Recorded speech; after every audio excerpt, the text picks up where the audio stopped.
ప్రతి మనిషికి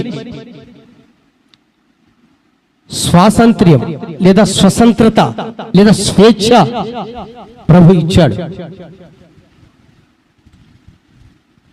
కానీ స్వేచ్ఛ ఉందని, స్వాతంత్రం ఉందని, నా సొంత నిర్ణయం నేను తీసుకోవచ్చని అన్నీ మాత్రం చేయదగినవి కా. నాకు స్వేచ్ఛ ఉంది, స్వతంత్రత ఉంది అని చెప్పి అన్ని చేస్తే అన్ని క్షేమాభివృద్ధి కలుగజేయం. కొన్ని క్షేమాభివృద్ధిని కలుగజేస్తాయి, కొన్ని క్షామాన్ని కలుగజేస్తాయి.